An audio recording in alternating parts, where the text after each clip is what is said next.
जो बोले सो निहाल। हरियाणा के गवर्नर असीम घोष जी, लोकप्रिय मुख्यमंत्री नायब सिंह सैनी जी, केंद्रीय मंत्रिमंडल के मेरे सहयोगी मनोहर लाल जी, राव इंद्रजीत सिंह जी, कृष्णपाल जी,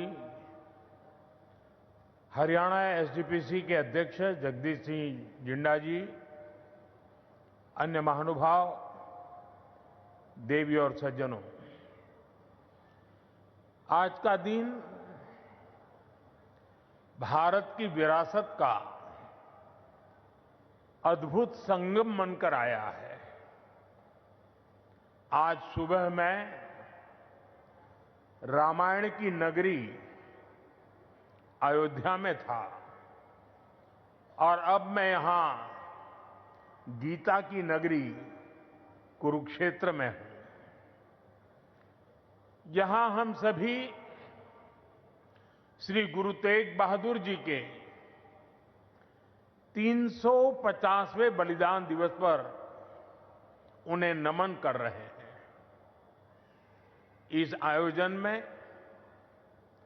हमारे बीच जो संत मौजूद हैं, जो सम्मानित संगत उपस्थित है, मैं आप सभी को श्रद्धापूर्वक नमन करता हूं। साथियों, 5-6 साल पहले एक और अद्भुत संयोग बना था। मैं उसका जिक्र भी जरूर करना चाहता हूं। साल 2019 में 9 नवंबर को जब राम मंदिर पर सर्वोच्च न्यायालय का निर्णय आया था, तो उस दिन मैं करतारपुर कॉरिडोर के उद्घाटन के लिए डेरा बाबा नानक में था। मैं यही प्रार्थना कर रहा था कि राम मंदिर निर्माण का मार्ग प्रशस्त हो, करोड़ों राम भक्तों की आकांक्षा पूरी हो। और हम सभी की प्रार्थना पूरी हुई। उसी दिन राम मंदिर के पक्ष में निर्णय आया। अब आज अयोध्या में जब धर्म ध्वजा की स्थापना हुई है, तो फिर मुझे सिख संगत से आशीर्वाद लेने का मौका मिला है। साथियों, अभी कुछ देर पहले कुरुक्षेत्र की भूमि पर पांचजन्य स्मारक का लोकार्पण भी हुआ है। कुरुक्षेत्र की इसी धरती पर खड़े होकर भगवान श्री कृष्ण ने सत्य और न्याय की रक्षा के उसे सबसे बड़ा धर्म बताया था। उन्होंने कहा था, स्वधर्मे निधनम श्रेय, अर्थात सत्य के मार्ग पर अपने धर्म के लिए प्राण देना भी श्रेष्ठ है। श्री गुरु तेग बहादुर जी ने भी सत्य, न्याय और आस्था की रक्षा को अपना धर्म माना और इस धर्म की रक्षा उन्होंने अपने प्राण देकर की। इस ऐतिहासिक अवसर पर भारत सरकार ने श्री गुरु तेग बहादुर जी के चरणों में एक स्मृति डाक टिकट और विशेष सिक्का भी समर्पित करने का सौभाग्य पाया है। मेरा कामना है हमारी सरकार गुरु परंपरा की इसी तरह निरंतर सेवा करती रहे। साथियों, कुरुक्षेत्र की यह पवित्र भूमि सिख परंपरा का एक महत्वपूर्ण केंद्र है। इस भूमि का सौभाग्य देखिए, सिख परंपरा के लगभग सभी गुरु अपनी पावन यात्रा के दौरान यहां आए। जब 9वीं पातशाही श्री गुरु तेग बहादुर जी इस पवित्र भूमि पर पधारे तो उन्होंने यहां अपने गहन तप और निर्भीक साहस की छाप छोड़ी थी। साथियों, श्री गुरु तेग बहादुर जी जैसे व्यक्तित्व इतिहास में विरले ही होते हैं। उनका जीवन, उनका त्याग, उनका चरित्र बहुत बड़ी प्रेरणा है। मुगल आक्रांताओं के उस काल में गुरु साहब ने वीरता का आदर्श स्थापित किया। हम सब जानते हैं कि श्री गुरु तेग बहादुर जी के शहीद होने से पहले क्या हुआ था। मुगल आक्रांताओं के उस काल में कश्मीरी हिंदुओं को जबरन धर्मांतरण किया जा रहा था। इस संकट के बीच पीड़ितों के एक दल ने गुरु साहब से सहयोग मांगा। तब से गुरु साहब ने उन पीड़ितों को जवाब दिया था कि आप सब औरंगजेब को साफ साफ कह दें, यदि श्री गुरु तेग बहादुर इस्लाम स्वीकार कर लें तो हम सब इस्लाम धर्म अपना लेंगे। साथियों, इन वाक्यों में श्री गुरु तेग बहादुर जी की निडरता, उसकी पराकाष्ठा थी। इसके बाद जिसकी आशंका थी वही हुआ। उस क्रूर औरंगजेब ने गुरु साहिब को बंदी बनाने का आदेश दिया, लेकिन गुरु साहब ने खुद दिल्ली जाने की घोषणा कर दी। मुगल शासकों ने उन्हें प्रलोभन भी दिए, लेकिन श्री गुरु तेग बहादुर अड़िग रहे। उन्होंने धर्म और सिद्धांतों से समझौता नहीं किया और इसलिए उनका मन तोड़ने के लिए गुरु साहब को पद से डिगाने के लिए उनके सामने उनके 3 साथियों भाई दयाला जी, भाई सतीदास जी, भाई मतीदास जी की निर्ममता से हत्या की गई। लेकिन गुरु साहब अटल रहे, उनका संकल्प अटल रहा। उन्होंने धर्म का रास्ता नहीं छोड़ा। तब की अवस्था में गुरु साहब ने अपना शीश धर्म की रक्षा को समर्पित कर दिया। साथियों, मुगल इतने पर ही नहीं रुके थे।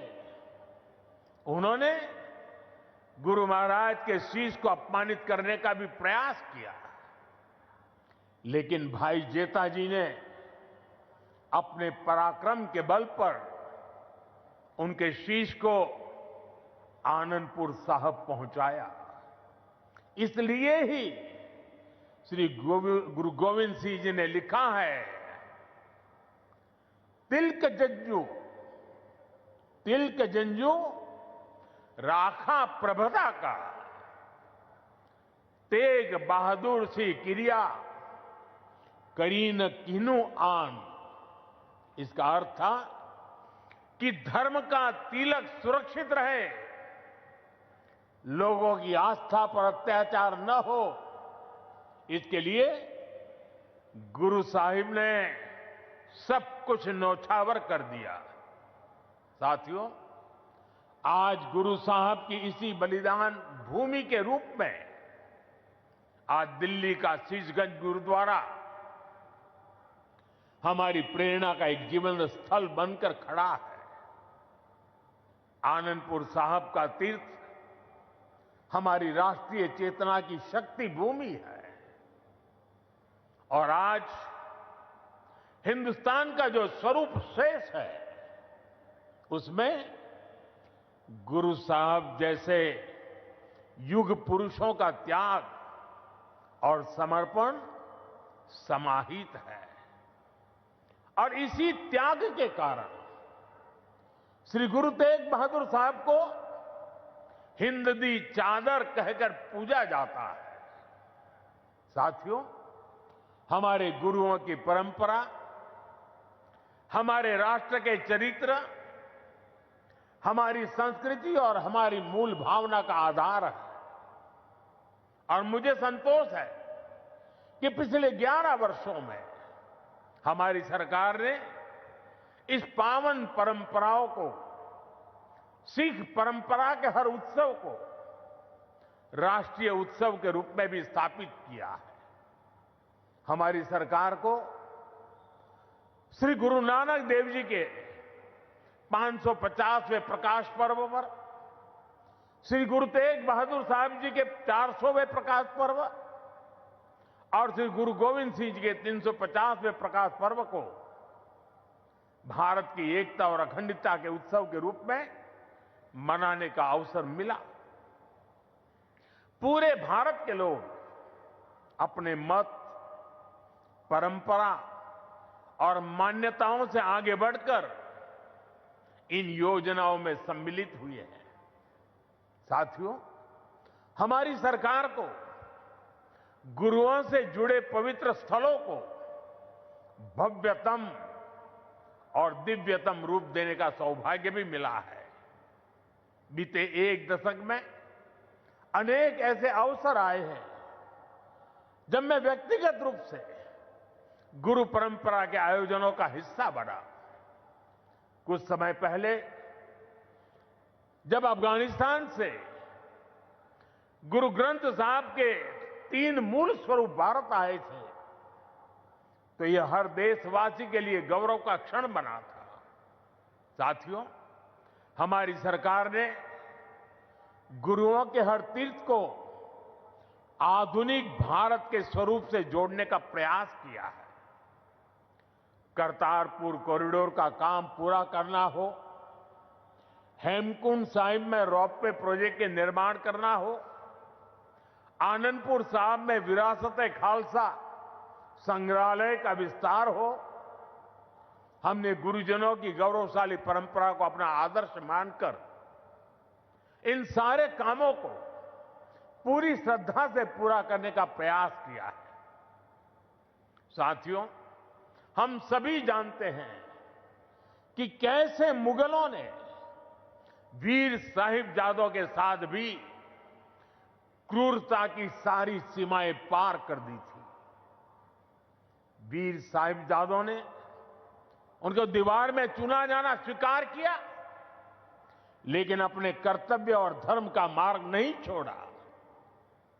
इन्हीं आदर्शों के सम्मान के लिए अब हम हर साल 26 दिसंबर को वीर बाल दिवस मनाते हैं। साथियों, हमने सिख परंपरा के इतिहास और गुरुओं की शिक्षाओं को राष्ट्रीय पाठ्यक्रम का हिस्सा भी बनाया है, ताकि सेवा, साहस और सत्य के ये आदर्श हमारी नई पीढ़ी की सोच का आधार बने। साथियों, मुझे विश्वास है कि आप सभी ने जोड़ा साहिब के पवित्र दर्शन जरूर किए होंगे। मुझे याद है जब पहली बार मेरे मंत्रिमंडल के सहयोगी हरदीप सिंह पुरी जी ने मुझसे इन महत्वपूर्ण धरोहरों के बारे में चर्चा की थी। उन्होंने बताया था कि उनके परिवार ने गुरु गोविंद सिंह जी और माता साहिब कौर जी का पवित्र जोड़ा साहब करीब 300 वर्षों से सहेज कर रखा है, और अब वो इस पवित्र धरोहर को देश दुनिया की सिख संगत को समर्पित करना चाहते हैं। साथियों, इसके बाद इन पवित्र जोड़ा साहिब को पूरे सम्मान और मर्यादा के साथ वैज्ञानिक परीक्षण कराया गया ताकि ये पवित्र धरोहर आने वाली पीढ़ियों के लिए संरक्षित हो सके। सभी तथ्यों को देखते हुए हमने यह सामूहिक निर्णय लिया कि इन पवित्र जोड़ा साहिब को तख्त श्री पटना साहिब को समर्पित किया जाएगा, जहां गुरु महाराज ने अपने बाल्यकाल का एक लंबा समय बिताया था। पिछले महीने एक पावन यात्रा के रूप में गुरु महाराज के ये पावन जोड़ा साहिब दिल्ली से पटना साहिब ले जाए गए और वहां मुझे भी इन पवित्र जोड़ा साहिब के सामने अपना शीश नवाने का अवसर मिला। मैं इसे गुरुओं की विशेष कृपा मानता हूं कि उन्होंने मुझे इस सेवा का, इस समर्पण का और इस पवित्र धरोहर से जुड़ने का अवसर दिया। साथियों, गुरु तेग बहादुर साहब जी की स्मृति हमें यह सिखाती है कि भारत की संस्कृति कितनी व्यापक, कितनी उदार और कितनी मानवता केंद्रित रही है। उन्होंने सर्वत का भला का मंत्र अपने जीवन से सिद्ध किया। आज का यह आयोजन सिर्फ इन स्मृतियों और सीखों के सम्मान का क्षण नहीं है, यह हमारे वर्तमान और भविष्य के लिए एक महत्वपूर्ण प्रेरणा भी है। गुरु साहब ने सिखाया है, जो नर दुख में दुख नहीं माने सो ही पूर्ण ज्ञानी, यानी जो विपरीत परिस्थितियों में भी अड़िग रहता है वही सच्चा ज्ञानी है, वही सच्चा साधक है। इसी प्रेरणा के साथ हमें हर चुनौती को पार करते हुए अपने देश को आगे ले जाना है, अपने भारत को विकसित बनाना है। साथियों, गुरु साहब ने ही हमें सिखाया है, भय काहू को देत न भय मानत आन, यानी हम न किसी को डराएं और न किसी से डरकर जिए। यही निर्भयता समाज और देश को मजबूत बनाती है। आज भारत भी इसी सिद्धांत पर चलता है। हम विश्व को बंधुत्व की बात भी बताते हैं और अपनी सीमाओं की रक्षा भी करते हैं। हम शांति चाहते हैं, लेकिन अपनी सुरक्षा से कोई समझौता नहीं करते। ऑपरेशन सिंदूर इसका सबसे बड़ा उदाहरण है। पूरे विश्व ने देखा है, नया भारत न डरता है, न रुकता है और न आतंकवाद के खिलाफ झुकता है। आज का भारत साहस और स्पष्टता के साथ पूरी शक्ति से आगे बढ़ रहा है। साथियों, आज इस अहम अवसर पर मैं हमारे समाज से, युवाओं से जुड़े एक ऐसे विषय पर भी बात करना चाहता हूं जिसकी चिंता गुरु साहब ने भी की थी। ये विषय नशे का है, ड्रग्स का है। नशे की आदत ने हमारे अनेक नौजवानों के सपनों को गहरी चुनौतियों में धकेल दिया है। सरकार इस समस्या को जड़ से समाप्त करने के लिए सारे प्रयास भी कर रही है, लेकिन यह समाज की, परिवार की भी लड़ाई है। और ऐसे समय में श्री गुरु तेग बहादुर साहब की शिक्षा हमारे लिए प्रेरणा भी है और समाधान भी है।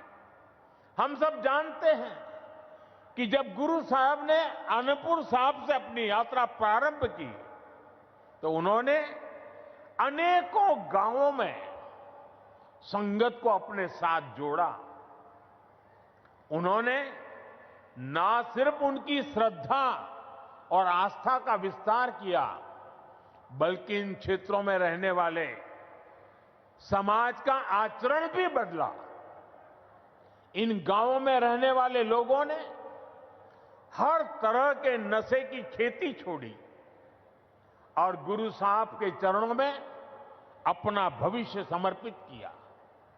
गुरु महाराज के दिखाए इसी मार्ग पर चलते हुए यदि समाज, परिवार और युवा मिलकर नशे के खिलाफ निर्णायक लड़ाई लड़ने का काम करें तो ये समस्या जड़ से समाप्त हो सकती है। साथियों, श्री गुरु तेग बहादुर साहब की शिक्षाएं हमारे आचरण में शांति, हमारी नीतियों में संतुलन और हमारे समाज में विश्वास का आधार बने, यही इस अवसर का सार है। आज जिस तरह से पूरे देश में श्री गुरु तेग बहादुर का ये शहीदी दिवस मनाया जा रहा है, वो ये बताता है कि गुरुओं की सीख आज भी हमारे समाज की चेतना में कितनी जीवंत है। इसी भावना के साथ की ये सारे आयोजन भारत को आगे ले चलने में हमारी युवा पीढ़ी की सार्थक प्रेरणा बने। एक बार फिर आप सभी को मेरी अनेक अनेक शुभकामनाएं हैं। वाहेगुरु जी का खालसा, वाहेगुरु जी की फतेह।